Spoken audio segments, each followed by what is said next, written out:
তো যে কথা বলতেছিলাম, আল্লাহ সুবহানাহু ওয়া তাআলা আমাদের বললেনটা কি আর আমরা করলামটা কি? মানুষ যদি আল্লাহর দেখানো পথে যদি শান্তি খুঁজে না পায়, অন্য পথে গিয়ে যদি বলে পাইছি সুখ, ওটা কি সুখ হলো? যেই লোক বলতেছে সালাত ঠিক মতো আদায় না করলে অন্তরের কোনো ত্রুটি নাই, ভালো আছে, ওটা কি মন ভালো হলো? যেই মন 5 ওয়াক্ত সালাতে আল্লাহকে সিজদা দেওয়াতে পারে না, ওটা অসুস্থ মন। তো সুতরাং যারা জাগতিকভাবে মনে করতেছে পর্যাপ্ত জিলাপি নিয়ে আমরা খুশি আছি, অগণিত তাবিজের ভিড়ে আমরা ভালোই আছি, লাখো টাকার হাদিয়ার ভিড়ে তো আমাদের চাপে, আমাদের নারায়ে তাকবীর, আমাদের মারহাবার, আমাদের গতির কাছে ওরা তো ঢাকা পড়ে গেছে, আমরাই সবচেয়ে বেশি মাঠে। মূলত তুমি অসুস্থ, তুমি রোগী। যেই অন্তর কোরআন এবং সহিহ হাদিস দিয়ে তৃপ্ত হয় না, ওই আত্মাকে আমরা সুস্থ আত্মা বলতে পারি না। কি করে বলতে পারি?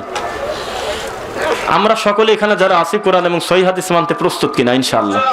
যদি তাই হয় তাহলে আমাদের চাইতে সুখী মানুষ আল্লাহর মাটির উপরে আর নাই। কেননা মরার পর যেটা টিকেই থাকবে সেইটা মানতে যদি আমাদের কষ্ট না হয়, আমাদের চেয়ে বড় সুখী আর কে আছে? লিল্লাহি তাকবীর। আমরা খুশি, আলহামদুলিল্লাহ। তো রাকাত সংখ্যার উপরে আমরা একটা লম্বা সময় গুরুত্ব দিয়েছি। পরবর্তীতে দেখলাম যে সূরা মুলকের দ্বিতীয় আয়াতে কথা বলে নাই আল্লাহ। আমি বুঝে নিছি অন্য কিছু। সময় সময় প্যান্ট শার্ট পরাওয়ালা বোঝে, সৌদি আরবে রাস্তা ঝাড়ু দিয়ে অফিসিয়াল কাজকর্ম করে সে আল্লাহর সঠিক দিন নিয়ে বাড়িতে আসে। 30 বছর বুখারি পড়ানোওয়ালা মুফতি বোঝে না। তাহলে হেদায়েত আল্লাহর পক্ষ থেকে আসে? আসে কিনা? যদিও আমার প্রবাসী ভাইদেরকে কটাক্ষ করা হয়, তার যথেষ্ট কারণ আছে। কেননা এই ফরিদপুরে আল্লাহর ঘরটা ভেঙে দেয় নাই ওরা। তো কথা বলতে বলতে আমি বললাম যে আপনাদের এই মহল্লায় সবচাইতে আগে সহিহ আকীদার দাওয়াত শুরু করছে তাকে একটু বলেন। তো এক লোক বলতেছে যে আমি 13-14 বছর আমি সৌদি আরব ছিলাম, ওখান থেকে এসে। তো উনি কথার এক পর্যায়ে একটু মজা করে বললেন, এই মসজিদ ভাঙা যত অশান্তি সব গোড়া হলো আমি যে কি কারণে আমি সৌদি গেলাম, আমি যদি সিঙ্গাপুর যেতাম তাও তো কাম হইতো। আমি যদি অন্য কোনো রাষ্ট্রে যেতাম অথবা বাংলাদেশেই পড়ে থাকতাম, অন্য ব্যবসা বাণিজ্য করতাম, তাহলে এই ভেজাল আর হতো না। আমি কেন যে সৌদি গেলাম, কেন যে আল্লাহ সঠিক দিনের বুঝ আমার দিল, আমি কেন যে ওই খোদা নিয়ে এসে দেশের মানুষকে সঠিক কথা বললাম, এই জন্য মসজিদ ভেঙে দিয়েছে। কথা কি বুঝতে পারলেন? ব্যাপারটা তাই হয় নাই। তার মানে ওই হুজুরই তো অনুবাদ করতেছে যে আমার পক্ষ থেকে একটা কথাও যদি জানা থাকে, এই কথাটা নিজের ভিতরে সীমাবদ্ধ না রেখে আরো 5 জনকে বলে দাও, তাই না? সেই লোক চাচ্ছে যে আপনি নিজে আমল করেন, তাও চায় না, মানুষকে বলেন তাও চায় না, আবার ও আমল করবে তাও চায় না। এটা কি হলো? কোন ধরনের কথা আপনি একটু বলেন? এটাই বর্তমান পরিস্থিতিতে হয়েছে। তো মনে আছে কি সেই কথাটা, যারা আমাদের মাহফিলকে বন্ধ করে দেয় ওরা ভয় পায়, আমরা কিন্তু ভয় পাই না। আমরা খুব খুশি। আমাদের মাহফিল তোমরা যত বন্ধ করে দিবে জাতি তত স্পষ্ট বুঝতে পারবে, কেননা যেখানে বাধা আসে সেখানে একটা আগ্রহ জন্ম নেয়। ব্যাপারটা কি কারণে এরকম হইলো? তখন সত্য উদ্ঘাটন করতে গিয়ে যে দেখে যে তাবিজের ব্যবসায় আগুন লাগার কারণে তারা এই কাণ্ডটা করছে। জিলাপি খুরমা শুকে যাচ্ছিল এই কারণে, আর অন্য কোনো কারণ নাই। আমি বলছি মনে আছে যে আগে 301 টাকা দিয়ে তাবিজ রেখে দিয়েছে, এক টানে ঝাড়িয়ে দৌড় তাবিজ নিয়ে খুব খুশি। অথচ ওই ঘরের থেকে তারই ছেলে এসে ওই একই হুজুরকে বলতেছে তাবিজ বলে সেরেক হুজুর। তো হুজুর বিপদে, বোঝেন নাই? এক মরা মানুষকে নিয়ে বছরে 4 বার কুলখানি করছে, মিনিটে মিনিটে বক্সাইছে কোরআন মাজিদ। সেই লোকের ঘর থেকে তার নাতি বের হয়ে এসে ওই একই হুজুরকে বলতেছে এইটা বলে বিদআত, এটা বলে শিরিক। আল মাইয়িতু ইয়াযাবু বিমা নিহা আলাই। এইভাবে মানুষকে জড়ো করে, মৃত মানুষকে কেন্দ্র করে আনুষ্ঠানিকতা করলে নাকি মৃত মানুষকে কষ্ট দেওয়া হয়। তাহলে হুজুর তো বিপদে, বিপদে কি আপনি আমি? বারবার একই কথা অভিযোগ আসে।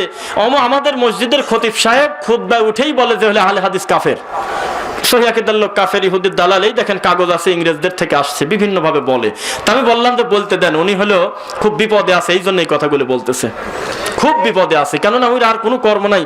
ওর মন চাচ্ছে যে আমি 2টা হাদিস অনুবাদ করি বা অন্য কোনো বসরির গল্প করি, অন্য কোনো জিলানির বাপের বড়ই খাওয়ার গল্প করি, আমি মোহাম্মদ কিটু হরিণের গাছের সাথে বাঁধে রাখি, কিন্তু পারতেছে না, বিপদে। ওই সামনে যখন দেখে যে প্যান্ট শার্ট পরে হলেও আমাদের সহিহ আকীদার 2-4 জন আছে, তখন ও টেনশনে শুকে যাচ্ছে, যা বলবো না ধরা খাওয়া যাবে না, কি দরকার আন্দাজে খালি গালিয়েই যাবো খালি। এই জন্য জুমার খুতবার সময়টা এইভাবে নষ্ট করতেছে। তাহলে মূলত ও তো আরো দিন দিন মূর্খ সাজতেছে না? এই ভেজাল বাদ দিয়ে যদি রাসূলের 3টা হাদিস অনুবাদ করার চেষ্টা লেগে যেত, তাহলে লোকটা একটা অজানা জিনিস জানতে পারতো না। তাহলে টেনশনে আপনি না ও যত কোটিপতি হোক টেনশন ঢোকা দেন, মাথার মধ্যে পড়ে গেছে একবারে। যান তো টেনশনে হুজুর শেষ, আমার কোনো সমস্যা নেই, আমার কোনো টেনশন নেই।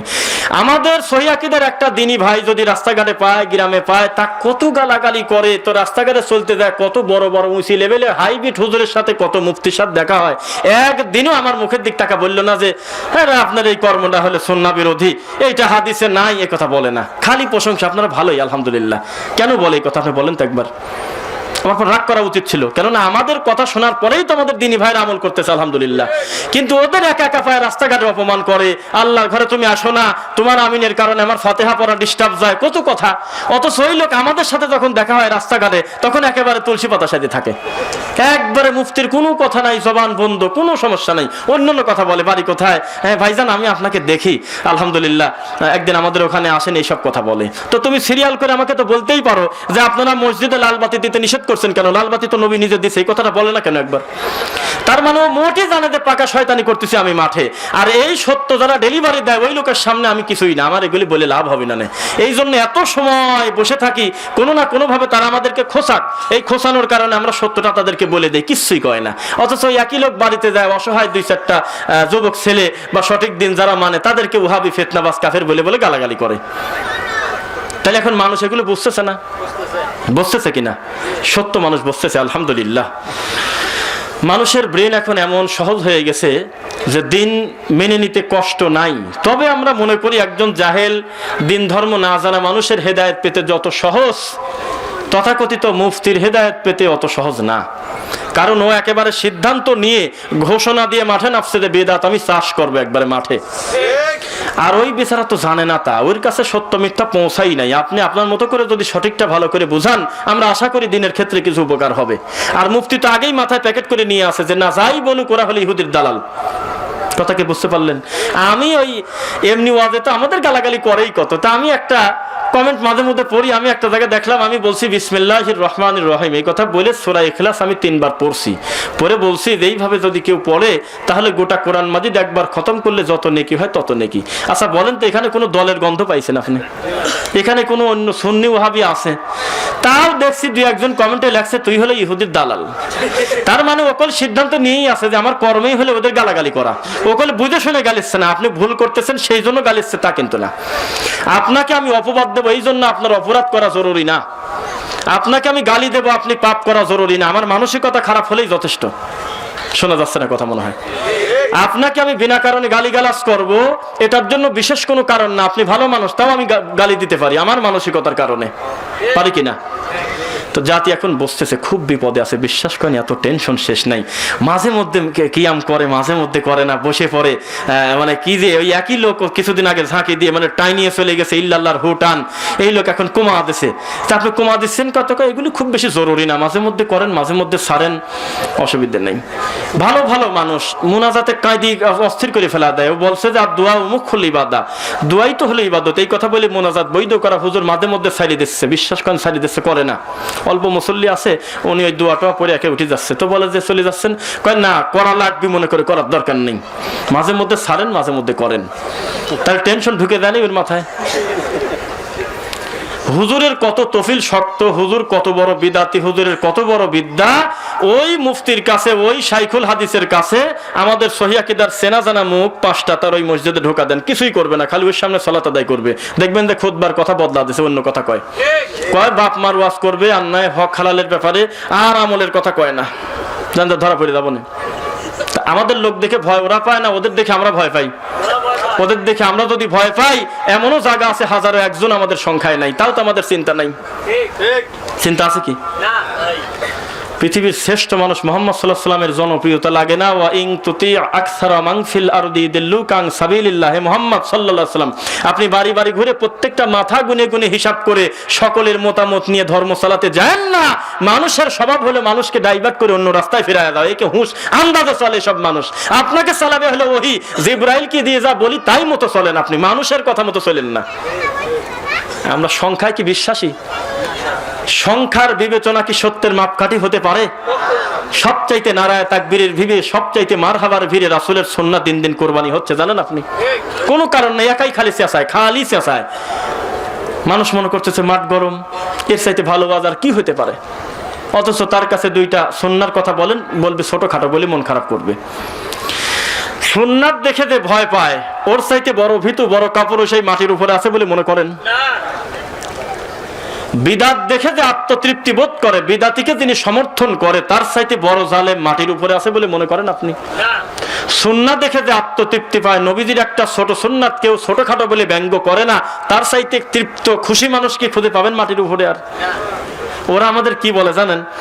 বলতেছে যে না, এই আমলটা তো আমাদের না, এটা হলো ওদের, যেটা মেলে না সেটা ওই আমাদের চাপা দেয়, আমাকে লস আছে, মোট সুন্নাত আমার দিক দিয়ে দিচ্ছে, আমাদের কাছে সুন্নাত নিরাপদ আলহামদুলিল্লাহ।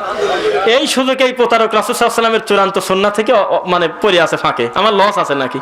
তার সাথে পামির আলী কয় না, এটা আমার কাম না, এটা হলো ওই রে কাম, ওরে আহলে হাদিস করে। এই কথা বলি রাসূল সাল্লাল্লাহু আলাইহি ওয়াসাল্লামের সুন্দর সুন্দর সুন্নাতগুলো ঠেলে আমাদের দিক দিয়ে দিচ্ছে, ক্ষতি হচ্ছে আমাদের। আমাদের কাছে আল্লাহর নবীর সুন্নাত নিরাপদ, ওর কাছে বোঝা ফিতনাবাজ, বিপদে ডবল পড়লো না, এমনি আমল তো করেই না, আবার ঠেলে আমাদের দিকে উপকার করে দিয়ে দিচ্ছে। কোনো অসুবিধা নেই, খালি মানিয়ে নেবেন। যত হুজুরে বলবেন, যত ফিতনার সিরিয়াল আছে ঢালি আমার দিক দিয়ে দেন, ওটা সুন্নাত মেশিনে টিকলে আমরা মানিয়ে নেব। সামিউনা ওয়া আতাওয়ানা, আমাদের বিশ্বাস হলে হে মুহাম্মদ সাল্লাল্লাহু আলাইহি ওয়াসাল্লাম তোমার কথা আর আল্লাহর কথা যেখানে শুনবো, শোনার সাথে সাথে মানিয়ে নেব। সাথে সাথে মানা সহজ, দেরি করে মানা কঠিন। দেখবেন একটা মুসি জুতা সেলাই করতে করতে আমাকে বলতেছে আয়াতুল কুরসি পড়বেন, খুব ফজিলত, জানে ভাবে সালাম ফিরানোর পর পড়বেন, তাহলে জান্নাতে আপনি ঢুকে গেছেন, নিশ্চিত থাকেন ইনশাআল্লাহ, খালি মরে গেলেই কাম। আমার অন্তরে যদি বক্রতা থাকে, তাহলে আমি ভাববো যে এটা মুসি মেথডের কথা কি করে শুনি আমি। আবার আরেকটা চিন্তা মাথায় আসতে পারে যে যত ভালো কথাই বলুক, আমার উপর তালার বড় ঠাকুর তার বলে নাই, যতই হাদিসে থাকুক এটার ব্যাখ্যা তো আমার হুজুর কয়া দেয় নাই যে আমল করা লাগবে, আগে জিজ্ঞাসা করি দেখি উপরতলার থেকে, বুঝে নিচ্ছেন তো, উপরতলা থেকে এটা ডেলিভারি পাস করে দিয়েছে কিনা। যদি বলে যে না বাবা এটা রহিত হয়ে গেছে, এটা উটের নারী ভুড়ি দিতে একটু বাদ দরকার নাই, তাহলে আমি ধরবো যে এটা ফিতনাবাজ, এটা চলতেছে না। আর আমাদের কোনো ভেজাল নাই, এই মাটির উপরে যে কোনো লোকের থেকে যদি রাসূল সাল্লাল্লাহু আলাইহি ওয়াসাল্লামের কোনো সুন্নাহর খবর পাই, বিল বাইয়িনাতি ওয়াজ জুবুর, দলিল প্রমাণ যদি ক্লিয়ার হয়ে যায়, সঙ্গে সঙ্গে সামিউনা ওয়া আতাওনা, শুনলাম কি মানলাম। আমরা সুখী না ওরা সুখী?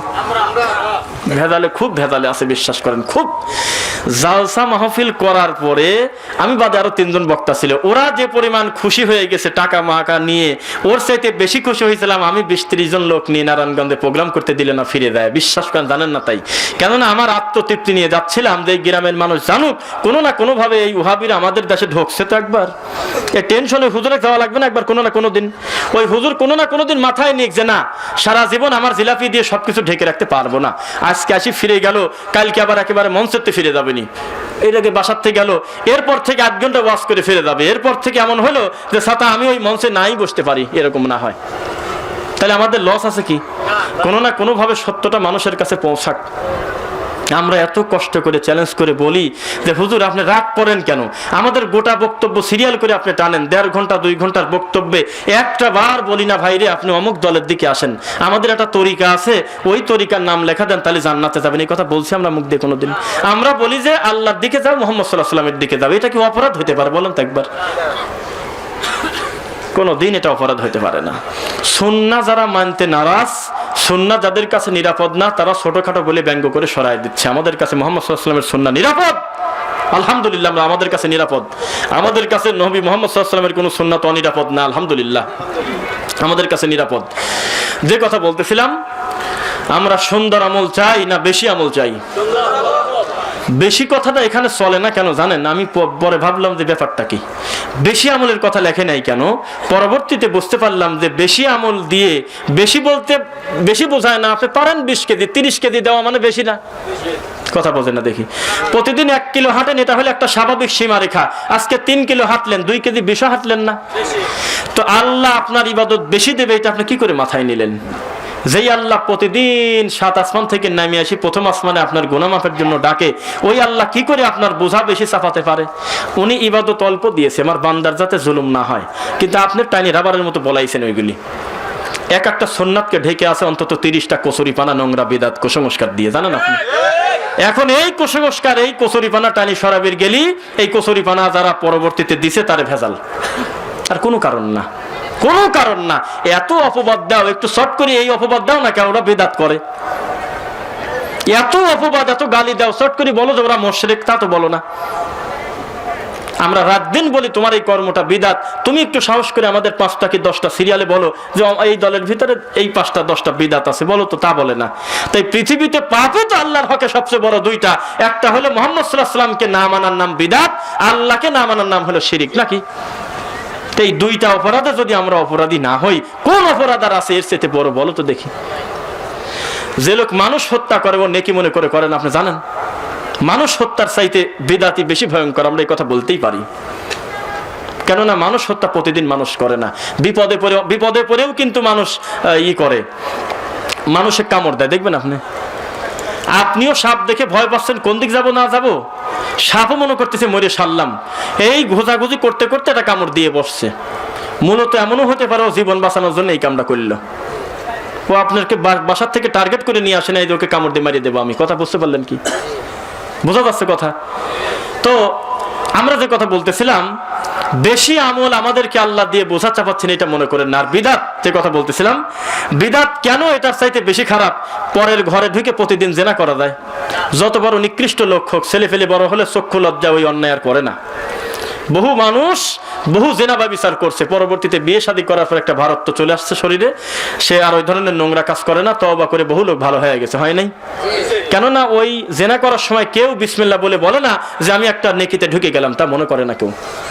যেহেতু এটা ছোট জিনিস, একটা বদনা চুরি করা নেকির কাজ, এটা মনে করে না কোনোদিন। জাগতিক সকল অন্যায়কে মানুষ অন্যায় মনে করেই করে, এই জন্য তার ফিরে আসার একটা সুযোগ কিন্তু থেকে গেল, যেহেতু লোকটা জানেই যে অন্যায়। অভাব অনটন চলে গেলে বা ভুলভ্রান্তি আল্লাহ কোনোদিন যদি হেদায়েত দেয়, হয়তো সঠিক পথে আসবে। কিন্তু বেদাতি আপনার আগে দৌড় দিয়ে জান্নাতে ঢুকতে চাচ্ছে, ও কি করে ফেরে? আপনি তাকায় আছেন হলো মুয়াজ্জিন যা বলে আপনিও তাই বলবেন, শুধু হাইয়া আলাস সালাহ আর হাইয়া আলাল ফালাহর সময় কি বলবেন? কিন্তু বিদাতি মনে করতেছে এতে যথেষ্ট না, আমার সোনার নবীর নাম চলে আসছে, আমি যখন সাল্লাল্লাহু আলাইহি ওয়াসাল্লাম মুহাম্মদ রাসূলুল্লাহ যখন বলবে আশহাদু আন্না মুহাম্মাদুর রাসূলুল্লাহ, আমি ফু দিয়ে মাথা ঝাঁকি দিয়ে চোখ মুছে চোখের জ্যোতি বাড়া ছাড়বো। এত পরিশ্রম যে লোক করতেছে আমার সোনার নবীর নাম শুনে সুমা টুমা দিয়ে প্রত্যেক নামে 3 বার করে মোছে, তাহলে ওকে জাহান্নামে যাওয়ার জন্য এই কাম করতেছে। ও কিন্তু চাচ্ছে আপনি হাঁটে গেলে ও দৌড় দিয়ে জান্নাতে যাবে, বুঝা মনে যাচ্ছে না? চুপ করে বসে আছে, কখন মুহাম্মদ রাসূলুল্লাহ শুনবো তখন আমি জ্যোতি বাড়াবো। কিন্তু ভুলটা করছে কোন জায়গায় এটা ও বোঝেই নাই। ওই একই লোকে আপনি বলেন যে এটা কেন করলেন, আপনি এই কেন কথাটা বললে আপনি ধমক খাবেন। কি বলো তুমি? আমার বয়স 60 বছর, আমি এখনো চশমা ছাড়া কোরআন পড়ি, হলে আমার সোনার নবীর নাম শুনে চোখ মোছার কারণে চোখের জ্যোতি বেরিয়ে গেছে, এটা নামে বরকত আছে। তখন আপনি তাকে বলেন যে বাবাজি, যেই বরকতের আশায় আপনি রাসূলুল্লাহ শোনার সাথে সাথে চোখ মুছলেন, ওই রাসূলকে যিনি মাটির উপরে পাঠিয়েছেন তিনি হলেন মাখলুক, আর আল্লাহ যিনি পাঠিয়েছেন তিনি হলেন খালেক। এই আল্লাহর নাম শুনলেন আপনি কয়েকবার, আল্লাহ, আল্লাহু আকবার, আল্লাহু আকবার, আশহাদু আল্লা ইলাহা ইল্লাল্লাহ, পৃথিবীর শ্রেষ্ঠ বাক্য, এই সব শব্দে বরকত খুঁজে পেলেন না। ওই সময় তো চোখ মুখ মুছলেন না, যেই মাখলুকের নাম আসছে চোখ ডলি মুছলেন কেন? কথা ক্লিয়ার বোঝেন না মনে হয়? তার মানে আপনি আপনার মন মতো যেটাকে ভালো মনে করতেছেন সেটা ভালো নাও হতে পারে। আপনি আল্লাহর কাছে বারবার বলতেছেন যে এত দোয়া করি, এত হাত তুলে কাঁদি, আমাকে দেন না, আপনি আমাকে দেন না। এর ভিতরে না দেওয়ার ভিতরেও তো সফলতা থাকতে পারে, আপনি না বুঝতে পারেন। আপনি আল্লাহকে এখন বলতেছেন যে এখানে মানে একটা ব্রিজ আছে নাই, আল্লাহ আমার ছেলে প্রতিদিন কষ্ট করে অফিসে যায়, আমাকে এত ভালোবাসে, এত মোহাব্বত করে, আপনি আগামীকাল সকালে অন্তত একটা ভালো গাড়ির ব্যবস্থা করে দেন, হোন্ডা, আমার ছেলে নিয়মিত অফিস করবে, একটা ইয়ামাহা এফজেড গাড়ি দিয়ে দেন। তা আল্লাহ মনে করলো যে ঠিক আছে, দেওয়ার দরকার, দিয়ে দিলাম। তো পরবর্তী দিন সকালে ফজর সালাত পরে আপনার ছেলে খুশির চোটেই এক টান মারিয়ে দিয়েছে, খালি ওই ব্রিজের পর গাড়ি উঠছে, ও আর ওঠে নাই, ও সাইডে পড়ে ইন্তেকাল। ইন্নালিল্লাহ। হতে পারে কিনা বিশ্বাস করেন, পৃথিবীর কোনো মানুষ যদি অপবাদ আল্লাহর উপরে না দেয়, ওর মাই এই খবর পায় বলবে আমি নয় জ্ঞান বুদ্ধি নেই, আমি একটা মানুষ ঝুলে বলে ফেলছিলাম, তোমারও কি জ্ঞান নাই? ওই একটা দেওয়ার জিনিস হলো, যেই জিনিস ব্রিজের এপার তিন ওপার ওঠে না, ওই একটা জিনিস। তা আল্লাহ বলতেছে তুমি যেটাকে ভালো মনে করে বারবার আমার উপরে তুমি বলো যে দেও না কে, দেও না কে, তুমি কি করে বুঝলে যে ওইটা তোমার জন্য মঙ্গল ছিল? আমি বুঝি তোমার জন্য কোনটা মঙ্গল কোনটা অমঙ্গল। কেননা এটা পরীক্ষার কেন্দ্র, তুমি 80 পেতে চাও না, তুমি ভালো মার্ক নিতে চাও না, তোমাকে মার্ক ভালো দেওয়ার জন্য আমি আল্লাহ এবং আমার রাসূল ছাড়া কোন ডাক্তার ভালো বোঝে? তুমি এটা বোঝো না, কেউ বোঝে না। এইবার একটু খেয়াল করবেন কথাটা, ভেজাল লাগে রয় নাই আমার আর আপনার ভিতরে, কথা বোঝেন নাই? ভেজাল লাগে রয় নাই, ইবাদত সংক্রান্ত বহু বিষয় ভেজাল লাগে রয় নাই। এই ভেজালকে আমরা তৈরি করছি না, শত শত হাজার হাজার বছর ধরে চলে আসতেছে। কথা একটু আওয়াজ দিবেন, ভালো হবে আমার মনে হয়। আমার আর আপনার আমলগত যে মুশকিল ভেজাল, এইটা আমি বানাইছি না বহু আগে থেকে টানি চলে আসতেছে? কথা বুঝবেন। কিন্তু চাচাতো ভাইয়ের সাথে চাচাতো ভাই কথা কয় না 4 বছর। কেন? সৌদি আরব থেকে ঘুরে আসি, জোরে আমিন কয় সেজন্য। বুঝছেন কথা আমার? 5 কলি টুপিটা টান দিয়ে খুলি, গোল টুপি মাথায় দিয়েছে, বলতেছে যে এটা কাজ করলি নাকি তুই? এই কলির ভিতরেই হলো জিনিস ছিল একটা, তুই এটা কাজ করলি। 5 কলিটা খুলে তেনার টুপি মাথায় দিয়েছে, তেনার টুপি সেলাই এলা, তো বললো যে কামটা ভালো করো নাই। আবার ওইটা খুলে 5 কলি মাথায় দিয়েছে, তো বলতেছে যে এটা কাজ নাকি? তুমি আমার বাবাই বদলা দিলে। একটা ব্যক্তিক বিচার করা হচ্ছে টুপি দিয়ে, তার ছোট একটা সুন্নাত দিয়ে বা অন্য কোনো জিনিস দিয়ে মানুষ বিচার করতেছে না। তো যাই হোক, এটা ভেজাল যেহেতু হয়েই গেছে, তো ভেজালটা নিরসন চান কিনা? তো এই মাটির উপরে কোন মানুষের ব্রেন বুদ্ধি আমার নবী মুহাম্মদের চাইতে বেশি সাল্লাল্লাহু আলাইহি সাল্লাম? বলেন তো একবার, নাম বলেন কোন লোকটার মাথায় আমার নবী মুহাম্মদ সাল্লাল্লাহু আলাইহি সাল্লামের চাইতে বেশি বুদ্ধি আছে? আছে এরকম? তা আপনি কোথায় যায়, চাচির কবর কোথায়, চাচি কাঁদে কোথায়, ব্যাপারটা এরকম হয় নাই? আপনি কার কাছে যা সমাধান চাচ্ছেন? আমার আর আপনার ভিতরে আমলগত যত সমস্যা সমাধান দেবে হলে কোরআন এবং রাসূলের সহিহ হাদিস। আপনি টাইলে চলে গেছেন হলে অন্য অধিকার বলতেছেন ওরা ফিতনাবাজ, ওরা ভাগ করে রাখছে। ভালো কথা, আমি ভাগ করছি, তুমি জোড়া দিবা কি করে? তোমার বাবার ডাকে নিয়ে আসি না কোরআন আর হাদিস ডাকে নিয়ে আসি?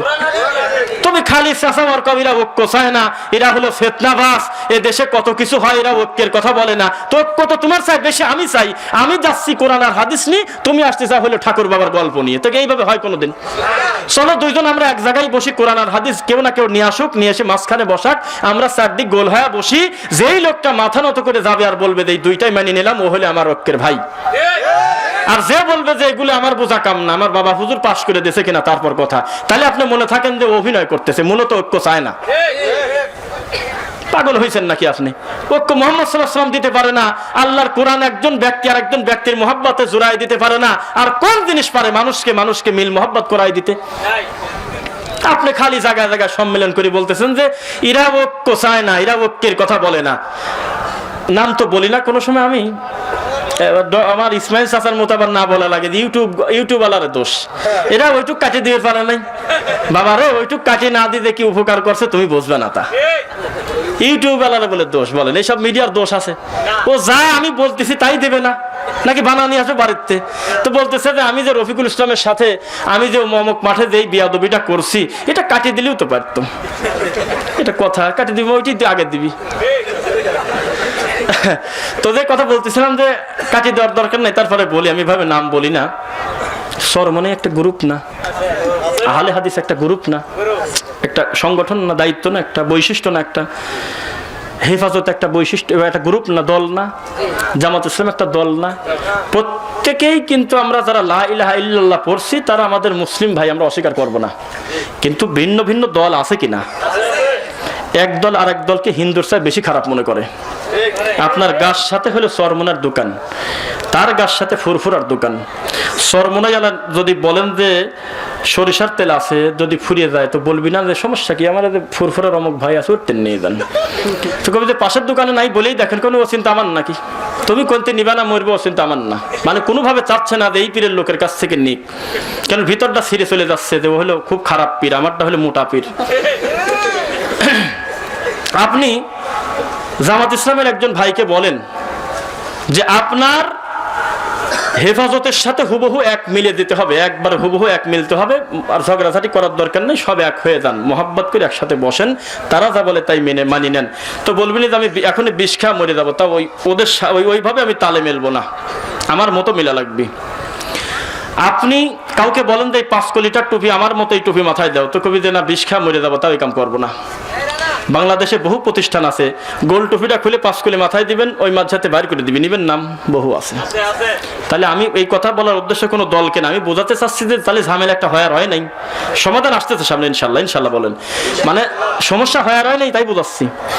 তা আমি সামান্য এক চিমটি চরমোনাই আনলাম, প্রধানটাকে ডাকে নিয়ে আসলাম যে ভাই সাধারণ মানুষ হলে খুব ভেজালে পড়ে গেছে, ওই এরা যাতে কামড়ি না করে, আমরা 10 জন এক জায়গায় বসে আমরা একটা সিদ্ধান্ত নেই, আমরা পাশ করে আমরা এই উম্মতের মুশকিল চাই না, আমরা এক হয়ে যাই। এই উদ্দেশ্য খারাপ না ভালো? একবার জোরে বলেন তো।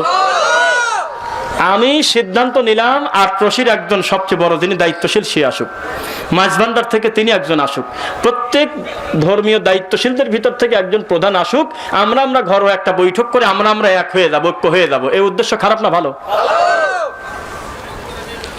আসলাম, এসে এক জায়গায় বসলাম, বসে আমরা একটা সিদ্ধান্ত নিলাম যে আমাদের ভিতরে যাই ছিল আমরা মিটে নিলাম, আমরা মুশকিল ভেজালে যাবো না, আমরা এক অন্যের ভাই, আমরা ইখওয়ানা হয়ে গেলাম। ওয়াতাসিমু বিহাবলিল্লাহি জামিয়া, শক্ত করে আমরা আল্লাহর রজ্জুকে আঁকড়ে ধরলাম, ভেজাল দরকার নেই।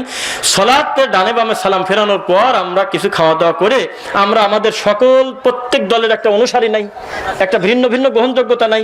আহলে হাদিসের লোক সে প্রকাশ্যে বলে দিবে তাদের অনুসারীদেরকে, দেখো তোমরা কিন্তু ওদের সাথে আরই করো না, আমরা এক হয়ে গেছি। চরমনাই বলবে শোনো যাই করো, জামাত ইসলামকে আর এসব ভেজাল করো না। ও আবার আর এক দলে বলবে, এটা একটা ব্যাপার। খারাপ কি? তো এই ঐক্যের ঘোষণার সময় আছে আর 1 ঘন্টা, 1 ঘন্টা সময় আছে। আধা ঘন্টা হলে সুন্নাত দিয়ে ফরজ সালাত দিয়ে শেষ করবে, তারপর খাওয়া দাওয়া করবে। বিশ্বাস করেন এই ঐক্য 20 মিনিটও টিকবে না, ঘোষণা দেওয়ার আগেই কাটিয়ে যাবে। এত সময় বসলো, গাছে প্যারাক 2-3টা প্যারাক মারি লিখে রাখছে যে এই গাছে প্যারাক মারা নিষেধ। কথা বুঝতে পারলেন? মানে এক জায়গায় বসে সিদ্ধান্ত নিলাম যে আমরা আর ভেজাল করবো না, আমরা মিলিয়ে যাব। মাদক বিরোধী বিভিন্ন সমাবেশ হয় না, বুঝতেছেন না মনে হয়? তামাক দ্রব্য, মাদক, এই সমস্ত কুসংস্কার বা খারাপ অবক্ষয় থেকে ফেরানোর জন্য কিছু ঘরোয়া বৈঠক হয় সুন্দর, যে আমাদের ছেলেদেরকে উদ্বুদ্ধ করব যে এই সমস্ত নেশাদার দ্রব্য থেকে যাতে ফিরে থাকে। তো 3 ঘন্টার বৈঠকে 1.5 ঘন্টা পর তারা খুব অস্বস্তি হয়ে গেছে, তাদের খুব বিরক্তি এসে গেছে। একটা লম্বা সময় আমরা একটা না মাদক বিরোধী আন্দোলন করতেছি, মাঝখানে একটু ব্রেক নিচ্ছে হলে একটা সিগারেট খায়। ঐক্য হলো? তো ঐক্য সব সিদ্ধান্ত নিলাম যে আমরা ভাই আর ভেজাল করবো না, আমরা সব টুপিয়ালে এক হয়ে যাব। যেই মাগরিবের আযান পড়বি তখনই ভেজাল, ইমামতের দেবকার। একামতিতে মুশকিল। একজন বলবে যে বেলাল রাদিয়াল্লাহু তাআলা হলো পৃথিবীর শ্রেষ্ঠ মুয়াজ্জিন, তার একবার চলে, আমার চলে না। আপনি ডবল একামত দিয়ে না, একবারই দেন। তারপর আরেকজন কবি যে আমার নয় তো স্যার আমার সালাত টিকতেছে না, বহু কষ্ট করে মায়ের খেয়ে মুখস্থ করছি। আরেকজন বলবে এটা নয় বাদই দিলাম, কিন্তু ইন্নি অজ্ঞাত ছাড়তেছি না আমি। এরপর আরেকজন বলতেছে যে আমি কোনো ভেজালে যাবো না, সোজা আমি আল্লাহু আকবার বলে হাত বাঁধবো। তারপরে না কোনো ভাবে ভেজাল করে কাউকে না কাউকে সামনে দিয়ে সালাতে হয়েই গেল। ডানে বামে সালাম ফিরাই মুশকিল, একজন মাথায় হাত দিয়ে দিন পরে। আর একজন কবি আমি এখন একটু কিছু ক্ষমা চাইনি, একটু কাটি নেবো, হাত তুলে রব্বানা যালাম না। আর একজন বলবেন যে এইসব ভেজাল আমার না, আমি ঘুরে বসবো, বসে আমি 33 বার সুবহানাল্লাহ, আস্তাগফিরুল্লাহ 3 বার, আল্লাহুম্মা আনতাস সালাম, লা ইলাহা ইল্লাল্লাহু ওয়াহদাহু লা শারীকা লাহু, বহু কর্ম আছে, এগুলো আমি সুন্নতে মাসনুদ দোয়া পড়ব। তখন রাগ করি কেউ আর এদিক ঘুরে বসছে, যেদিক কেন তো বলতেছে আব্বা হুজুরেরই হলে এই দিক দরবার। আর একজন বলবে যে আমার পুরা লা ইলাহা ইল্লাল্লাহ এটা আমার জন্য হচ্ছে না, একটু ভেজাল আছে আমার, আমি যেহেতু এখন উঁচু দরজায় চলে গেছি, কামেল হয়ে গেছি, আমার এখন এই জেকেটটা খাটো করি, শুধু ইল্লাল্লাহ চলে আসছে আমি। আর একজন বলবে তোমার সাথে বড় দরজা আমার, আমি ওই ইল্লাল্লাহর ইল্লা কাটি দিয়ে আমি খালি হুর পর আছি টিকে, সামান্য একটু পরেই ফানাফিল্লা চলে যাব। তো এই যে একটা মুশকিল, আপনি কি সিদ্ধান্ত কাকে দিবেন আপনি বলেন? এই ঐক্য কি টিকবে? কিন্তু এই সকলে মিলে যদি আমরা একযোগে প্রথমেই স্বীকার করে নিতাম, পক্ষে যাক বিপক্ষে যাক যাই হোক, মুহাম্মদ সাল্লাল্লাহু আলাইহি ওয়াসাল্লামের সুন্নাহ দিয়েই আমাদের আমলটা মাপবো, যার আমল টেকে ওইটাই টিকবে, না মানলে বলবো যা হয়েছে এতদিন হয়ে গেছে, তাহলে ঐক্য একাই হইতো না। কষ্ট লাগছে মনে আপনাদের? আমি আর আপনি ঐক্য হবে, এটা চেঁচানোর কি আছে? আপনার সাথে যদি আমার 1000 বছরও দেখা না হয়, অতদিন তো হায়াত নাই, 40 বছরও যদি কোনোদিন দেখা না হয়, তবু আপনার সাথে আমার ঐক্য অটো হয়ে যাবে। কিভাবে শুনবেন? আপনার আর আমার আমল আকীদা হুবহু মিলে গেলে একাই ঐক্য হয়ে গেছে। আপনি ঘরে বসে খালি কাঁদেন যে ওরা ঐক্য চায় না, আমাদের চাইতে বড় ঐক্য কেউ চায় না। কেননা যেই ঐক্য কোরআন আর নবীদের সুন্নাত দিতে পারে না, এই মাটির উপরে কোন প্রতারক আছে সে ঐক্য দিবে? তাহলে ঐক্যের পক্ষে না ঐক্যের বিপক্ষে আমরা? সুন্নাত দিয়ে না সুন্নাত বাদ দিয়ে? লা তালবিসুল হাক্কা বিল বাতিল ওয়া তাকতুমুল হাক্কা ওয়া আনতুম তা'লামুন। খবরদার তোমরা আমি আল্লাহর সত্য আর মিথ্যাকে মিশ্রণ করে ফেলো না। আর আপনি ঐক্যের অর্থ কি বলতেছেন জানেন? আপনি তুমি একটু আমিনটা একটু খাটো করে দাও, ওইভাবে পাউডা না লাগা, একটু সরলরা করো, আমরা একটু এগিয়ে যাই। কথা বলেন না দেখি। তুমি সরাসরি অত বুকে না রে, তুমি সামান্য একটু নিচে নামো, আমি একটু উপরে উঠি। হ্যাঁ, কথা বোঝে না দেখি। তুমি খয়রাতে যাও, কিন্তু মানে জিলাপি খুরমা খাওয়ার দরকার নাই, খালি দোয়াটা করে চলে আসো। তার মানে আমি একটু আগে যাবো, তুমি একটু আগে আসবে। এইটার মানে হলো আমি সুন্নাত ছাড় দেবো, তুমি একটু ফিতনা ছাড়িয়ে দিবে আমার দিক। তাহলে এই গোল আলু হয়ে গেল না? একটা পাত্রের ভিতরে সামান্য একটু সরিষার তেল, সয়াবিন তেল, petrol, palm oil, octane, diesel, kerosene তেল, নারকেল তেল, সকল তেল একটা বাটির ভিতরে ভরিয়ে দিলেন। কোনো পদার্থ তৈরি হলো? মূলত ময়লা তৈরি হলো না। কিন্তু প্রত্যেকটা আলাদা করেন, তার নিজস্ব একটা মান আছে। সরিষার তেল আলাদা করেন, তার আলাদা একটা দাম আছে। সয়াবিন তেল তার জায়গায় তার একটা মান আছে, আছে কিনা? কথা তো বোঝেন না। পেট্রোল তার একটা মান আছে, ভিন্ন দাম আছে।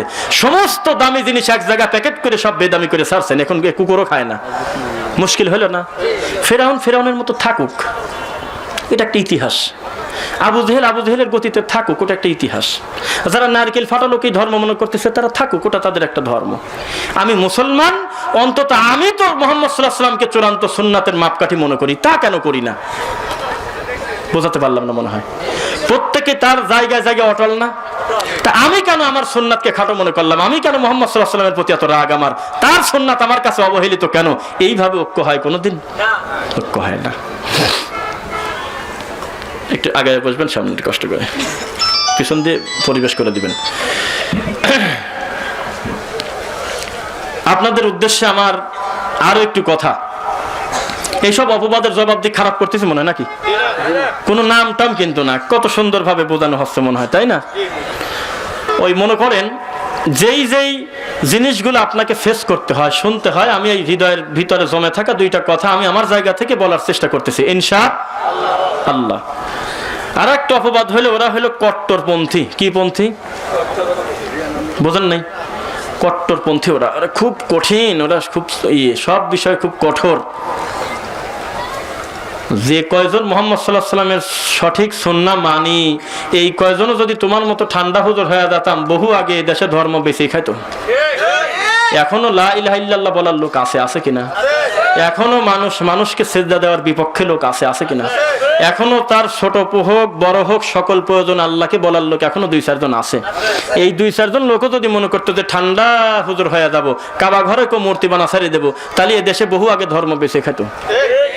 তুমি শুকরিয়া আদায় করো, তুমি এই সুন্নাত পালন করনেওয়ালা কিছু মানুষের জন্য আসমানের রিজিক পাও। দুনিয়া এত সময় আবার টিকে আবার থাকে। তুমি যে জাতি কাণ্ড করতে চাও, কোরআন পড়ে, এই কোরআন পড়ে বিভিন্ন কাজ করতেছেন। আমরা বলতেছে মাই ইয়াহদিল্লাহু ফাহুয়াল মুহতাদ ওয়া মাই ইউদলিল ফালান তাজিদ লাহু ওয়ালিয়্যাম মুরশিদা। আমি আল্লাহ যাকে হেদায়েত দেই সে হেদায়েত পায়, তাই না? আমি আল্লাহ যার হেদায়েত দেই না, তার জন্য কোনো ওলি মুরশিদ নাই। তাহলে আমরা বুঝে নিলাম যে আমি আল্লাহ যদি কারো হেদায়েত না দেই, কে আছে, কোন বন্ধু আছে, কোন মুরশিদ আছে তাকে হেদায়েত দেয়? মিলে গেল না? এত সুন্দর একটা স্বচ্ছ কথাকে ঘোরায় নিয়ে বলতেছে ওর তো কোনো হেদায়েতই নাই, যার কোনো মুরশিদ নাই, ওলি নাই। তাহলে আপনি আল্লাহর নিজস্ব সিফাতি নামটা টাইনি মানুষের কাছে দিয়ে কুফরি করলেন না? এই যদি আপনার ধর্ম প্রচারকের কাণ্ড হয়ে থাকে, তাহলে আল্লাহ আপনার মতো লোক যদি সব হয়ে যেত, এ দেশ বহু আগে ধ্বংস করে দিত না আল্লাহ বিশ্ব? এখনো পর্যন্ত দিচ্ছে না। কেননা এখনো সত্যকে সত্য বলার লোক আজও আছে, আলহামদুলিল্লাহ আছে। আপনি না হয় জিলাপি নিয়ে মুহাম্মদ সাল্লাল্লাহু আলাইহি ওয়াসাল্লামের সুন্নাহকে ঢেকে রাখছেন, বুঝতে দিতে চাচ্ছেন না। কেউ না কেউ তো মানতেছে, নাকি মানতেছে না? সঠিক মানতেছে। তো যে কথা বলতেছিলাম, গালি দিতে দিতে হেদায়েত আসে, জানেন আপনি? বাবরি মসজিদের গল্প আমরা জানি না, তবে শুনি লোক মুখে, যিনি ভাঙছিলেন তিনি নাকি পরবর্তীতে ভুল বুঝে মুসলমান হয়ে নিজে আবার একটা আল্লাহর ঘর তৈরি করছে। সুবহানাল্লাহ। এটা আমরা শুনছেন আপনারা নাকি? তা আমরাও এটা বিশ্বাসী। যারা আমাদেরকে গালি দিচ্ছে, যারা আপনাকে অপছন্দ করতেছে, রাসূলের সুন্নাহর উপরে ব্যঙ্গ করতেছে, আমরা আশা করি আল্লাহ তাকেও হেদায়েত দিতে পারেন ইনশাআল্লাহ। যদি এই বুঝতে আসে যে গালিটা দিলাম, এদের ব্যাপারটা কি, কাদের গালি দিলাম, কিছু বুঝতে আল্লাহ দিতেও পারেন কিনা? আল্লাহকে আমরা ভয় করি কি করি না? পরীক্ষার টেনশনে বই নিয়ে বসার সময় পাচ্ছেন না। জাহান্নামের আযাবের ভয়ে লোকটা আল্লাহর ঘরেই ঢোকে না, ভয়তে হলো। এটাকে ভয় হলো? আল্লাহর ভয় আল্লাহর কাছেই বেশি দেওয়া লাগবে না, আল্লাহর কাছেই আরো বেশি দিতে হবে। আল্লাহর কাছে যেতে হলে একটা মাধ্যম আছে, সে মাধ্যমটা কি? আল্লাহর কোরআন মাজিদ এবং রাসূল সাল্লাল্লাহু আলাইহি ওয়াসাল্লামের সুন্নাহ, রাসূলের অনুসরণ আছে কিনা? এই দুইটা জিনিস লাগবে না? তাহলে আপনি যে আল্লাহকে ভয় পান, তার দলিল হলে আপনি কোরআন আর হাদিস মানেন, আলহামদুলিল্লাহ। আরে কপাল, এত ক্লিয়ার করে বলার পরেও কেন যে কানে যায় না এখন মানুষ বসতেছে? কেন না আমরা বারবার বলি যে আপনার আমলটা ভুল, এইটা আমরা বলি না। আমরা বলতেছি মুহাম্মদ সাল্লাল্লাহু আলাইহি ওয়াসাল্লামের সুন্নাহর দিকে আসেন, দেখেন সুন্নাহটা কি বলে, তাও বোঝে না। তাহলে কোনো না কোনো ভাবে আপনি যেভাবে মানুষকে আল্লাহর দিকে ঠেলে দিতে চাচ্ছেন, এর চাইতে দ্রুত গতিতে মানুষ মানুষের দিকে চলে যাচ্ছে, ঠেকায় দিতে চাচ্ছে একদল। জানেন আপনি? চাচ্ছে না? চাচ্ছে। দেখেন মুজাফফর বিন হোসেন সাহেব স্টেজে আসতেছে পরে। ও এটা আচ্ছা আচ্ছা, এখন চলে আসবে। কয়টা বাজে ঘড়িতে দেখি নেই, কয়টা বাজে? 10:09। তো যাই হোক, তাহলে আর কথা আমরা বেশি সময় বলতে পারবো না হয়তো। ইনশাআল্লাহ আমাদের প্রধান অতিথি চলে আসছেন, আলহামদুলিল্লাহ। এই ব্যাপারে আমরা দুইটা কথা বলি। আচ্ছা, সালাতুর রাসূল সাল্লাল্লাহু আলাইহি ওয়াসাল্লাম, এই বইটা আপনাকে ঘামায়, এই বইটা আপনাকে সালাত সঠিকভাবে রাসূলের পন্থায় আদায় করার পরিবেশ করে দেয় নাই লাখো কোটি মানুষকে। আমাকে যদি কেউ আমাদের বুঝমান বা সহিহ আকীদার বুঝ আছে বা দিন ধর্ম নিতে পারে বা ব্রেনটা এখনো কেউ ওয়াশ করে নাই, সে যদি বলে যে সঠিক সালাতটা কোন ভাবে পড়বো, তাকে আমি সালাতুর রাসূলের পরামর্শ দেই। আর কেউ যদি বলে যে কেউ যদি কাউকে হাদিয়া দিতে চাই কোন আলেমকে, তাহলে আমি জাল হাদিসের কবলে রাসূলুল্লাহ সালাত দেই। কেননা ওখানে পজিটিভও আছে, নেগেটিভটাও আছে। ও কোন যুক্তিতে সুন্নাহটা অমান্য করবে, সেই যুক্তি কেন ভুল, সেটাও দেওয়া আছে জাল হাদিসের কবলে রাসূলুল্লাহ সালাত। কথা কি বুঝতে পারলেন? সুতরাং মানুষের উপরে রাগ থাকতে পারে কিনা? রাগ থাকতে পারে না। মানুষের উপরে মানুষের রাগ থাকে, কিন্তু সুন্নাহর উপরে রাগ, মানে বইয়ের উপরে রাগ থাকে না। তা কি জানেন? এই জন্য লেখনী মানুষকে আজীবন বাঁচিয়ে রাখে। আর যদি ইউটিউব কোম্পানি, ফেসবুক কোম্পানি যদি মনে করে বাঁচি সকল ওয়াজ আমি বন্ধ করে দেবো, পারে না। সব তার নিয়ন্ত্রণে, সব তার হাতে। কিন্তু সে যদি মনে করে সকল লেখনী কোরআন মাজিদ হাদিসের বই পড়ায় দেবো, রাতারাতি নাই করে দেবো, পারবে? এই জন্য আমাদের বক্তব্যের খেদমতের পাশাপাশি আমাদের কিছু লেখনী করার দরকার।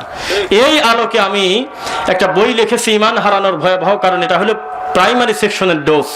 যে কোনো একজন বিদাতিকে, যে কোনো একজন পথহারা ব্যক্তিকে দিলে রাতারাতি আপনার উপর রাগ করবে না, কেননা ওখানে কোনো দল মতের কথা উল্লেখ নাই, আছে ঈমান হারানোর ভয়াবহ কারণ। এই 10টা কারণ আমি সেইভাবে সিরিয়াল করে সাজাইছি সাবলীলভাবে। প্রত্যেকটা পৃষ্ঠায় পৃষ্ঠায় খালি কথায় কথায় কোরআন এবং সহিহ হাদিসের রেফারেন্স দিয়ে গোটা বইটা আমি সাজিয়েছি, আলহামদুলিল্লাহ। তো যেহেতু আমরা এখন আর কথা লম্বা করতে চাচ্ছি না, বইটা আছে এখানে আর কি, এখন সময় দেওয়াও তো মুশকিল। যার লাগবে বইটা আপনারা নিজ দায়িত্বে নিতে পারবেন ইনশাল্লাহ। আর আগামীকালকে লম্বা সফর না থাকলে আপনাদের চাইতে বেশি আগ্রহ নিয়ে আমি কাছে বসে বড় ভাই ডক্টর মুজাফফর বিন মোহসেন হাফিজাহুল্লাহর বক্তব্য গোটাটা শুনতে চাচ্ছিলাম, এটা মনে ছিল। তবে কেন জানি মনে হচ্ছে যে আবার ঘুমটাও বড় জরুরি, তাছাড়া আগামীকালকের প্রোগ্রামের বিষয়টা হলো ব্যাপার। তো যে কথা বলতেছিলাম, আল্লাহ সুবহানাহু ওয়া তাআলাকে আমরা সন্তুষ্টি করব মুহাম্মদ সাল্লাল্লাহু আলাইহি ওয়াসাল্লামের চূড়ান্ত সুন্নাহ দিয়ে। কি বলেন? ইসমাইল হোক আর একজন হোক, আমরা কোনো ব্যক্তির শত্রু না। মেন্টাল সাইডে গেছে, এক জালসা বন্ধ করতে যায়, জায়গায় জায়গায় পাকশাট পারি ঘুরি, শেষ পর্যন্ত বলতেছে স্লিপ অফ টাং। বোঝেন নাই কথা? এই একই ব্যক্তি ডক্টর মুজাফফর বিন মোহসেন হাফিজাহুল্লাহকে গত বছর মাহফিলে তাকে আপনার আপত্তিকর বা খারাপ ব্যবহার করছে, করেন কি নাই? এই একই গ্রুপের ঠাকুররা বগুড়াতে আহমদুল্লাহ তিশালি হাফিজাহুল্লাহকে বেইজ্জত করার চেষ্টা করছে কিনা? শেষ পর্যন্ত মানে কোটি কোটি টাকা চুরি করছে, অসুবিধা নেই, বদনা চুরি করে ধরা খাওয়া গেছে। মানে বড় বড় আমাদের ওস্তাদদের কাছে খুব একটা বড় জায়গায় পড়ে নাই, তাদের হাতে তো এত সময় নেই। তা শেষ পর্যন্ত তাদের ছাত্রদের কাছে আমার মতো একটা লোকের কাছে পরি পাগল সেজে গেছে।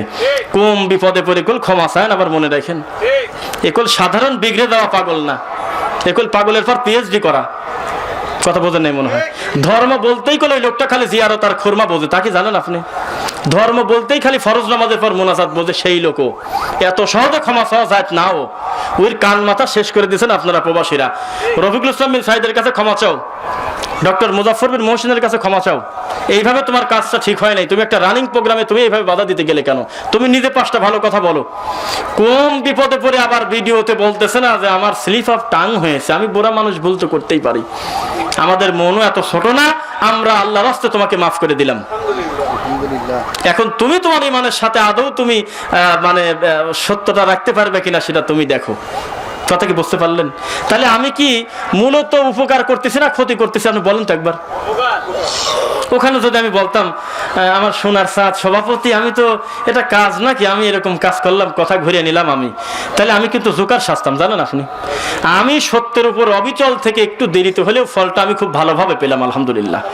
আর আমি কিন্তু আমার নিজস্ব উপকার করি নাই, আল্লাহ সাক্ষী।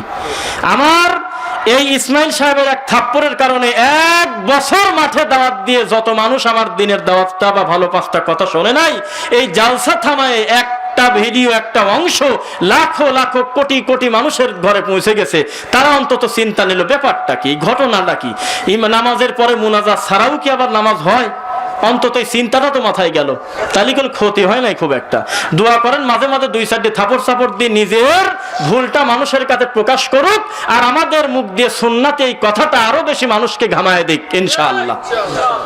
এখন ডক্টর মুজাফফর বিন মহসিন, ডক্টর আহমদুল্লাহ তিশালি, রফিকুল ইসলাম বিন সাইদ, তারপরে আরো যারা রয়েছে তাদের সাথে বিয়াদবি তো দূরের কথা, এখন কোন আলেমকে সঠিক দিনের 5টা কথা বলতে বাধা দেওয়া তো বহু দূরের কথা, ও একেবারে পাগল সেজে যাবে ইনশাআল্লাহ। আমরা কোনো ব্যক্তির শত্রু না, আল্লাহ ওই চাচাজিকে মাফ করে দিন, আমরা মানুষ হিসেবে তাকে ক্ষমা করে দিলাম। সত্যি যেন তিনি তার ভুল এবং তওবার উপরে অবিচল থাকেন, এবং যেই সমস্ত কথা আমরা বললাম এই কথা যদি আল্লাহকে খুশি করার জন্য বলে থাকি, আল্লাহ আমাকে এবং যারা শুনলেন সকলকে আমল করার তৌফিক দিন, আল্লাহুম্মা আমিন। আর কোনো কথা নয়, আমি আপনাদের থেকে দোয়া চাই। না না আর কথা তো যেহেতু সাহেব চলে এসেছেন, আলহামদুলিল্লাহ। আমরা এই কাজ করতেছেন কেন, উঠে যাচ্ছেন কেন? একটু কষ্ট করে বসেন, যদি বিশেষ জরুরত না থাকে আমার মনে হয় সেটাই সুন্দর হবে। আমি কিন্তু বলছি এই কথাটা যদি মিথ্যা বলি, আল্লাহ দুনিয়ার ক্যামেরা যেমন ধরা পড়তেছে, বিচারের মাঠেও তুমি ধরা দিয়ে দিও আমাকে। সেটা কি, আপনার চাইতে বেশি গুরুত্ব নিয়ে আমার এখন পর্যন্ত অন্তরটা চাচ্ছে শায়েকের পাশে বসে গুরুত্ব দিয়ে গোটা প্রোগ্রামটা আমি শুনবো ইনশাআল্লাহ। আর আপনি এত দ্রুত বিরক্তি আনলে আপনি আপনার নিজেকে খাটো করতেছেন বলে আমি মনে করি। কথা কি বুঝতে পারলেন? সঠিক দাওয়াতে যত বাধা আসবে কাজ তত বেশি হবে না কমবে? আল্লাহর কসম, ইসমাইল সাহেব আমার প্রোগ্রামটা এইরকম করে থাবা দেওয়ার আগে ওই টাঙ্গাইলে মাহফিল ছিল মাত্র 2টা, এখন 9টা। কয়টা? তাহলে মানুষ কি আমাদের মানে ক্ষতি করতে চায়, ক্ষতি করতে পারতেছে না। দিনের দাওয়াতটা ঝাঁকি দিয়ে আতরের বোতল খসায়া দিচ্ছে। কোনটা? আমি বারবার বলেছি, আমি আমার সাথে প্রথম যেদিন শায়েখের কথা হয় সেদিন আমাকে বলতেছে রফিক, দরদ মাখা ডাক নিয়ে, যে তুমি তোমার মতোই থাকো, কোনো কারেকশন নাই। আলহামদুলিল্লাহ। ঠান্ডা হুজুরের বিরুদ্ধে কথা বলি, কার বিরুদ্ধে কথা বলি? তো এটা কি কোনো ব্যক্তি হলো নাকি? বারবার বলতেছি তুমি সুন্নাতকে ছোটখাটো বললে কেন, এটাই আমার খারাপ কষ্ট লাগে। তুমি সবাইকেই যদি বলো যে এই ব্যাপারটা তুমি একটু নিচে নামিয়ে আসো, এত শক্ত করে বলা লাগে না, এই কথা বললে কোনোদিন সিদ্ধান্ত নেয়। আপনি আমাকে একটা প্রশ্ন জিজ্ঞাসা করলেন, আমি বললাম বাবা এটাও ঠিক ওটাও ঠিক, তাহলে বাড়িতে যাওয়ার সময় আপনি সিদ্ধান্ত নেবেন কোনটার, আগেরটা না পরেরটা? তাহলে একদল বেজার হলো কি কোন ঠাকুর কি বললো, অন্তত আমি সত্যটা বলি চলে যাই, ভেজাল কমলো না।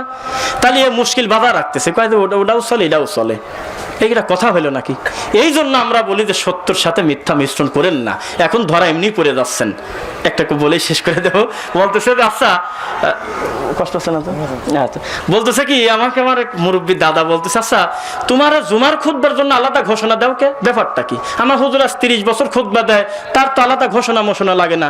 ভিডিও করবি গেলে কয় যে না ভিডিও করা ঠিক না, তো তোমরা প্রত্যেক খুতবা গোটাটা ইউটিউবে পাই, ব্যাপারটা কি? তো বললাম যারা ভয়তে দেয় না, আমরা সাহসে দেই।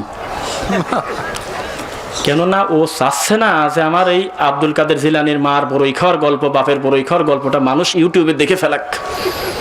একবারও চাচ্ছে না রাবেয়া বস্তির গল্পটা টাইনিতে আমি 11 জমা টানলাম, এটা মানুষ দেখুক। আর আমরা চাচ্ছি যে আমরা শক্তি আমাদের একটা আছে, সেটা কি বাল্লিগু আন্নি ওয়ালাউ আয়া। ওরা বলতেছে আমার মুফতি ছাড়া কোনো কথাই তো নাই, উপরতলা তিন যেটা পাশ হবে ওইটা পাশ করবো। আর আমরা বলছি কি রাসূল সাল্লাল্লাহু আলাইহি ওয়াসাল্লামের একটা চূড়ান্ত সুন্নাতও যদি আমার জানা থাকে, নিজের ভিতরে সীমাবদ্ধ না রেখে এই সুন্নাতটা আরো 10 জনকে বলে দেবো ইনশাআল্লাহ। কিন্তু তদন্ত করবো কথা রাসূলের কিনা, ব্যাস। আর তুমি রেডি হয়ে বসে আছো যে না ওগুলো তো আমার কাম না, প্রশ্ন দিলেই রাগ করে। আমার ঘরে শায়েখদের কাছে 60টা প্রশ্ন দিলে 60টাই কত সুন্দর গুরুত্ব দিয়ে উত্তর দিয়ে দেয়, 2টি প্রশ্ন দিলেই রাগ করি, বলে যে এইসব ভেজাল নিয়ে আইছে ওকে, এই করো কেন সেই করো কেন। তো ভয়ও পায় না, আমরা পাই। আর কি কোনো স্পষ্টতার দরকার আছে? শেষে বলতেছে না এই কথাটা ঠিক আছে। আমি বললাম যে দাদা শুধুমাত্র মতের সামান্য কিছু মতের বিরোধীর কারণে আল্লাহর ঘর যে টুপিওয়ালা ভেঙে দিতে পুরাই দিতে খারাপ লাগে, সেই লোক যদি আমাদের বক্তব্যের কোনো ভুল পাত ওকে বসে থাকতো। এত লোকের ওয়াজ টিকটক হয়, আমাদের শায়েখদের ওয়াজ টিকটক হয় না কেন? এত সময় পরে কথা বললাম, কোন ইউটিউবওয়ালা দেখি 1 মিনিটে একটা ভিডিও নিয়ে টিকটক করুক দেখি, কেননা ওনারা জানে যে এই ভিডিও টিকটক হয় না। হিন্দি গান নকলও করে না, একটু কাঁদিয়েও দেয় না, একটু সিয়ার সারি ঢং করে লাভও দেয় না। টিকটকটা বানাবো কিভাবে? এটা কিন্তু অলরেডি সিদ্ধান্ত হয়ে গেছে যে না সহিহ আকীদার এসব আলেমদের রং ঢং মাখা ওয়াজ নাই, মানে 10 মিনিটের কথা রাবারের মতো সুর দিয়ে টাইনি বড়ও করে না, এইটাতে দেওয়া যায় না টিকটক। আপনি এখনই ইউটিউবে লেখেন TikTok video, exception is always exception, exceptional is not exam. দুই একটা ব্যতিক্রম উদাহরণ না, দুই একটা আছে কিনা আমি মানে বলতে পারতেছি না, কিন্তু মূলত 999টাই পাবেন হলো তাদের। সুযোগটা আমি করে দিচ্ছি না, আমি এই সুযোগটা করে দিলাম না, আমি হুজুর টুপি মাথায় দিয়ে সুযোগটা আমি করে দিলাম না। আমাকে বলা হলো যে তুমি আল্লাহকে ডাকো ভয় ভীতি নিয়ে, বিনয়ের সাথে, খবরদার চিৎকার চেঁচামেচি করো না, আল্লাহ কিন্তু সীমা লঙ্ঘনকারীকে পছন্দ করে না। তা আমি মনে করলাম তোমার কথা নাকি, আমি একটু টান দিয়ে আমি উপর তালে উঠে চলে যাবো। তাহলে এই সুযোগটাকে একটা হিন্দুকে দেখে না, এই ভিডিওগুলি ইহুদি খ্রিস্টান হিন্দু নাসারা যে কোনো তরিকার লোক ইউটিউবে আজকাল ভিডিও তার অনিচ্ছায় চলে আসে। কিন্তু কেননা যুবকরা অনেকদিন আগে মনে করেছিল ফেসবুক মানে হলো সময় কাটানোর তামাশা, কিন্তু এখন কথাটা ঘুরে গেছে, সেকেন্ডে সেকেন্ডে ওয়াজ শেয়ার করতেছে, তার অনিচ্ছায় বিভিন্ন বক্তব্য তার সামনে আসতেছে। আলহামদুলিল্লাহ, আছে কিনা? তো এখন দেখলো যে না, এইভাবে তো আসলে মুশকিল, এইভাবে খুব মুশকিল, এইভাবে ধর্ম চলে না। যার কারণে বললো যে না, এগুলো তাকওয়ার খেলাফ, এগুলো আল্লাহ ভীতি কমে যায়, খোদা ভীতি কমে যায়, কয় আল্লাহ ভীতি কমে যায়, এসব ক্যামেরা ট্যামেরা সরো, এগুলো আনো না। আর আমরা বলি আমাদের এই দিনী ভাইদের মাধ্যমে আমাদের কথাটা শুধু কথা না, কথা কলম মিডিয়া 3 ভাবে খেদমত হচ্ছে। আলহামদুলিল্লাহ। আল্লাহ যেই বইটা আমি আমার ছোট জীবনে ভুলভ্রান্তি করতে করতে করতে করতে 2017 সালের শেষের দিকে ইকবাল নামে এক ভাই এবং শাহিনুর নামে এক প্যান পরা এক ভাই জাল হাদিসের কবলে রাসূলুল্লাহ সালাত এবং হাদিসের নামে জালিয়াতি আর ইয়াহইয়া ও সুনান, এই 3টা বই আমার ঘরে ঢোকায় দিছে। আমাকে সঠিক দিনের বুঝ পাওয়ার জন্য সবচেয়ে বড় অগ্রগামী করেছে। প্রথমে আল্লাহ তুমি ওই 2জনকে ক্ষমা করো, তাকে তুমি কবুল করে নাও আল্লাহ। আর এই বইয়ের যে লেখক দুনিয়ার থেকে ইন্তেকাল হয়ে গেছে একজন, আর একজন আমার পাশে। আল্লাহ সকল কর্মে এই লেখা তার খেদমতের এবং